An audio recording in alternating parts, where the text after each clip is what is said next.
importantes porque pues les van a mostrar la forma de cómo incorporar los datos o los medios de prueba en el término constitucional. Cuando nosotros tenemos una audiencia inicial, pues solicitamos la duplicidad y esa duplicidad pues va también a hacer referencia a qué medios de prueba van a poderse incorporar, ¿no? Entonces, para poder hacer esa incorporación, estábamos viendo que se tienen que hacer pues varias cosas, ¿no? Entre esas cosas que se tienen que hacer, pues viene también la parte de los medios de incorporación, las formas de desahogo y bueno, todo lo que conlleva el ofrecimiento y admisión de los medios de prueba. ¿Sí? Entonces, para poder realizarlo, necesitamos ubicarnos primero en lo que son las fases de la prueba. ¿Sí? Entonces, recordemos como fases de la prueba que tenemos 5 fases de la prueba. La primera es el descubrir la prueba, ¿no? Esa es una de las primeras fases, descubrir la prueba, después ya sigue el ofrecimiento, la admisión, el ofrecimiento, el debate, la admisión y el desahogo. Esas son las fases de la prueba, son 5 fases. Vamos a detenernos en el ofrecimiento porque ahí es la manera en la cual vamos a ofrecer los medios de prueba o los datos de prueba. El artículo 314 y 315, pues es claro en precisar de qué manera se puede ofrecer una prueba, ¿no? Y nos dice que la prueba se va a poder ofrecer utilizando las reglas de juicio. Para poder actualizar o irnos a las reglas de juicio, es forzoso que revisemos lo que establecen los artículos 370 hasta el 386, pero vamos a precisar que las reglas de juicio vienen desde el artículo 370, 373, 376, por una parte. Por otra parte, tenemos el 380, 383 y 386. Vienen esos dos apartados que tenemos que separar. 373 y 376 se llaman técnicas de litigación en la etapa de juicio oral. 380 y 383 y 386 son incorporación de documentales, pruebas documentales, evidencia material, videograbaciones, todo viene de esa forma. Entonces vamos a separarlo por bloques. Primer bloque, técnicas de litigación, 373 y 376. Incorporación de evidencia material o documental, 380, 83 y 86, ¿sale? Y te viene un concepto de documento en el 380. En el 380 te dice cuál es el concepto de documento. Y el concepto de documento dice que es toda referencia o todo documento, ¿sí? O cualquier cosa que contenga alguna información que les va a servir para la audiencia, ¿no? Entonces, por ejemplo, un disco contiene información, entonces es un documento, porque luego a veces los defensores debaten, no, es que las placas fotográficas no son documentos, es que el video no es documento, señoría, y como fue ofrecido como documento, entonces que no se le admita porque fue ofrecido como documento, entonces no es tema de debate. ¿Por qué? Porque el artículo 380 les dice cuál es el concepto de documento y el concepto de documento viene claramente que es todo lo que lleva en su contenido, ¿sí? Alguna información que les va a servir en ese momento, ¿no?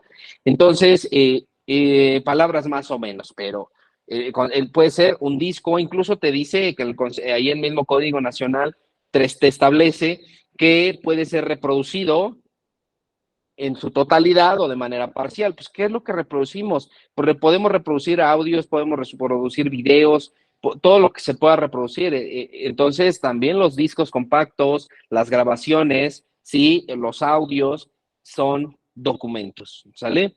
Entonces, vamos a partir de ahí, que son dos cosas diferentes.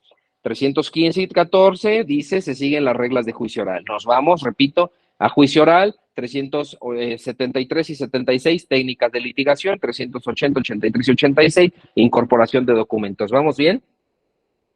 Vámonos a las técnicas de litigación. Entonces, en el artículo 373 nos dice que cuáles son los tipos de preguntas que se pueden hacer. Y de aquí se van a desprender las técnicas de litigación consistentes en las fases del interrogatorio, es decir, cómo se hace el interrogatorio. Entonces te dice qué preguntas en el 373, qué preguntas se pueden hacer y te dice, a lo mejor por ahí las que se me acuerdo ahorita, ¿no? Preguntas que no sean conclusivas, poco claras, impertinentes, irrelevantes, argumentativas o que tiendan a ofender al testigo. Son preguntas que no se pueden hacer en juicio y por lo tanto tampoco se pueden hacer cuando ustedes ofrezcan a un testigo, pero es muy específico cuando ustedes ofrecen a un testigo, ustedes son los oferentes de la prueba y como son los oferentes de la prueba, está prohibido realizar preguntas sugestivas, ¿sale? Entonces las preguntas sugestivas no se van a poder hacer cuando sean precisamente cuando sean interrogatorios directos. ¿Cuál es el interrogatorio directo? El interrogatorio directo es aquel que se realiza a un testigo que ustedes ofrecen. ¿Sí? Ustedes, cualquiera de las partes, si están hablando del asesor jurídico, pues no pueden realizar preguntas sugestivas en su interrogatorio directo. Entonces, vamos a tener para poder establecer lo que es el 373, vamos a ver las fases del interrogatorio. Las fases del interrogatorio son muy simples, ¿sí? Por ejemplo, primero tenemos un interrogatorio directo. El interrogatorio directo, pues va a siempre a realizarlo la persona, ¿sí? Que ofrece la prueba. Ese va a ser el interrogatorio directo. Por ejemplo, si yo ofrezco a un testigo, ¿sí? Entonces yo a ese testigo le tengo que hacer todas las preguntas que yo quiera, menos las preguntas que están en el artículo 373 y las preguntas que están tampoco en su último párrafo del 373. Si ustedes ven en el 373, en su último párrafo, ¿sí? Nos dice que el oferente de la prueba no podrá realizar preguntas sugestivas, ¿sí? Entonces, primero vamos a atender a las fases del interrogatorio, si me lo permiten. Entonces, tenemos como una de las primeras fases del interrogatorio, tenemos interrogatorio directo, ¿sale? Las fases del interrogatorio son 5 fases. Interrogatorio directo, luego viene contrainterrogatorio, reinterrogatorio, recontrainterrogatorio y preguntas del juez. Son 5 fases del interrogatorio. Vamos a atender al interrogatorio directo. El interrogatorio directo tiene algunos elementos importantes, ¿sí? Entonces, y características. El interrogatorio directo queda prohibidísimo hacer preguntas sugestivas. ¿Cuáles son las preguntas sugestivas? Todas aquellas que llevan involucradas una respuesta, ¿sale? Entonces, esas preguntas sugestivas son las que debemos de cuidar. Por ejemplo, si yo ofrezco a mi testigo, voy a ofrecer, por ejemplo, a Norberto para que me diga algo en específico, yo no le puedo decir, por ejemplo, como pregunta sugestiva, nos puede decir qué encontró, por ejemplo, que fuera Norberto un perito en informática, ¿no? ¿Qué encontró en el celular que examinó perito? A ver, objeción. Nunca ha dicho que haya examinado ningún celular. Entonces, ¿a qué voy con esto? Que no se pueden hacer preguntas en las cuales ya lleve involucrada una respuesta. Sí, tendría que, con base en diversos cuestionamientos, hacer que el perito me diga lo que yo quiero saber. Entonces, no puedo decirle, por ejemplo, ¿qué nos dijo, qué concluyó el día 25 de agosto del 2020 y tantos? Objeción. No está permitida porque es una pregunta sugestiva, es decir, lleva involucrada una respuesta. ¿En dónde está la respuesta en la fecha? Está diciendo que el 22 de tal tuvo una intervención, es decir, lleva involucrada una respuesta a esa pregunta. Entonces, las preguntas sugestivas no están permitidas. Las preguntas deben de ser preguntas abiertas, qué, cómo, cuándo, dónde y por qué, pero que no lleven involucrada una respuesta. Por ejemplo, perito, ¿qué hace usted en esta sala de audiencia hoy? Ah, bueno, pues yo vengo porque me citaron. ¿Y por qué lo citaron, perito? Ah, bueno, me citaron para declarar. Perito, ¿qué va a declarar usted? Ah, es que yo tuve una intervención de un teléfono celular. Perito, ¿cuándo tuvo usted esa intervención? Ah, yo la tuve el 15 de junio del 2022. Perito, ¿en qué consistió esa intervención del 15 de junio del 2022 en el análisis de un teléfono celular? ¿Qué tipo de teléfono celular analizó? No, pues el teléfono celular marca iPhone. ¿Sí me explicó? Lo llevo al perito con una serie de preguntas de la mano y ninguna es sugestiva, ninguna es argumentativa, ninguna es poco clara, ninguna es conclusiva, porque son preguntas abiertas que el perito le estoy haciendo para que encaminarlo a la respuesta que yo quiero. Y quiero que me diga qué encontró en ese teléfono celular, pero no lo puedo hacer con una pregunta, tengo que llevarlo de la mano para que con base en todas las preguntas que yo le haga, pues así entonces pueda tener yo lo que necesito. ¿Sale? Por un lado, entonces, interrogatorio directo, ¿cuáles son las características que no se permiten? Preguntas sugestivas, ¿sale? Después tenemos también la segunda fase, que es el contrainterrogatorio. Pero antes de pasar al contrainterrogatorio, pregunto si hay alguna duda respecto del interrogatorio directo.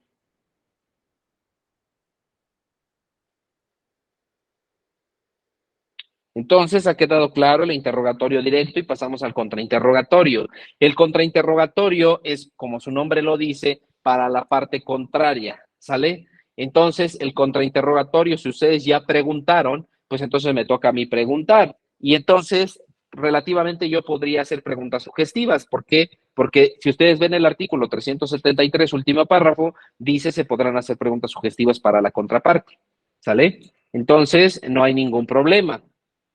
Eh, Tenemos también entonces que eh, estas preguntas que la contraparte puede hacer son todas aquellas que no están en el 373, ¿sale? Son todas aquellas que no,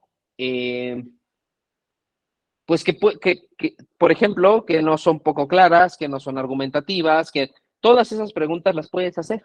No hay ningún problema, incluyendo las sugestivas. Entonces, por ejemplo, ¿cuáles son aquellas preguntas que son poco claras? Siempre les digo que, por ejemplo, un ejemplo que podría dar un poco de risa, pero es verdad. Por ejemplo, si yo digo, es cierto, perito, testigo, ¿es cierto que usted estuvo ayer en el banco?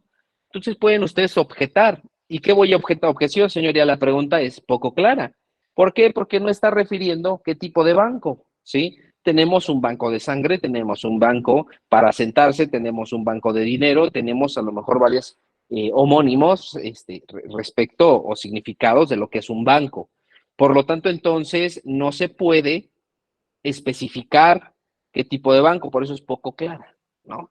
O por ejemplo, ¿y qué hizo? A ver, objeción, porque si es una pregunta abierta, pero dice qué hizo cuándo, ayer, qué hizo hoy, qué hizo en el evento, qué hizo en el horario. Entonces la pregunta tiene que ser precisa, ¿sí? O por ejemplo, argumentativa, son aquellas preguntas que llevan una premisa o dos premisas o dos cosas, dos ideas, y que esas dos ideas generan argumentos para que la testigo o el testigo nos dé la respuesta que yo quiero. Por ejemplo, perito, usted refiere, o testigo, usted refiere que estuvo a 2 metros de distancia, ¿cierto? ¿Cierto? ¿Verdad que usted refiere también que era de noche, ¿cierto? Sí, y que no, y que había poca iluminación, ¿cierto? Sí. Perito, usted, testigo, usted también dice que utiliza lentes y que ese día no los traía, ¿cierto? Sí. Perito, ¿verdad? Testigo, ¿verdad que usted no pudo haber visto sin lentes a 2 metros de distancia y con las luces y sin luces? Objeción. Esa pregunta es o conclusiva, en este caso, o argumentativa. ¿Por qué? Porque le estoy dando argumentos, le estoy dando pautas que pudieran confundir al testigo, ¿sale? Lo pudieran confundir y decir, bueno, sí es cierto, si yo estoy a tal distancia y está oscuro, ¿cómo es posible?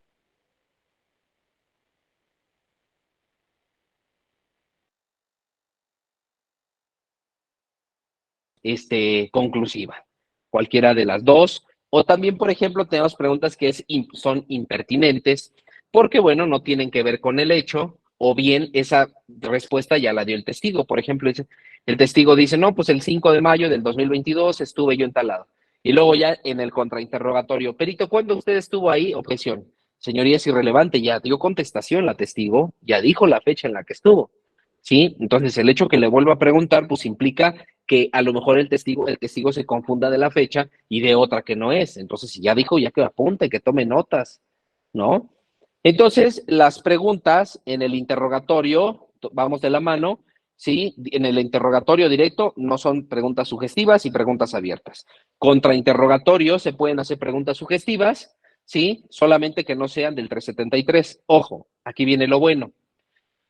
En el contrainterrogatorio y en el recontrainterrogatorio vienen unas preguntas que se llaman preguntas de transición, ¿sí? Y esas preguntas de transición se llaman así porque traen al testigo información que él ya dijo y que de ahí le voy a preguntar, pero vamos para allá.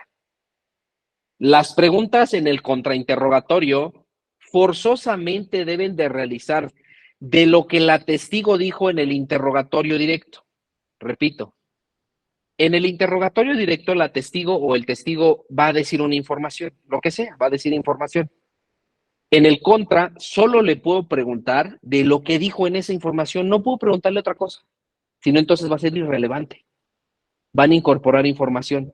¿Por qué les digo esto? Porque ustedes en la carpeta van a tener pues las entrevistas del testigo, ¿no? Las partes van a tener las entrevistas del testigo.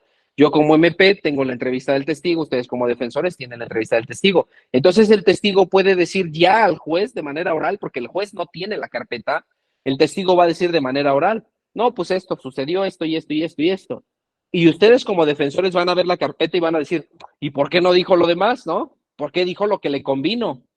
Entonces, vamos a suponer que diga, no, pues yo estuve en tal lado, que quién sabe qué, todo dijo, pero no dijo que estaba bien borracho tomando afuera con sus amigos, ¿no? Y uno de sus amigos es el imputado, no sé, se me ocurre de pronto, ¿no? Entonces sí es importante que diga que estuvo de borracho porque su información puede restar credibilidad. ¿Por qué? Porque no pudo presenciar bien con los sentidos, a lo mejor, ¿no? Pero eso no lo dijo, él dijo todo, pero nunca dijo que estaba tomando, pero en la entrevista con el Ministerio Público sí lo dijo. Necesito sacarle esa información al testigo como un contrainterrogatorio y no se lo puedo preguntar así. ¿Usted estuvo tomando ayer? No se puede. ¿Por qué? Porque en el contrainterrogatorio solo puedo hacer preguntas de el interrogatorio directo. No puedo preguntar cosas que no haya dicho el testigo en ese momento. Entonces, si yo quiero decir que estuvo tomando, necesito encaminarlo. Aquí vienen las preguntas de transición. ¿Cuáles son las preguntas de transición? Testigo, usted dice que estuvo el 8 de julio del 2018 afuera de la casa, ¿cierto? Esas son de transición. Sí, sí, cierto. ¿Por qué le preguntan eso? Porque hago referencia al juez que estoy tomando información del testigo, que lo que ya dijo el testigo. ¿Con quiénes estuvo ese día, testigo? Ah, pues con mis amigos. Testigo, usted refiere que estuvo con sus amigos. ¿Qué amigos estuvo? No, pues mi amigo tal, tal y tal. Testigo, ¿qué estuvieron haciendo? Pues ahí estuvimos afuera. ¿A qué hora estuvieron? No, pues a tal hora al momento de los hechos, ¿no? Ah, muy bien. Pero, ¿qué estaba haciendo con sus amigos? No, pues estábamos platicando, nada más.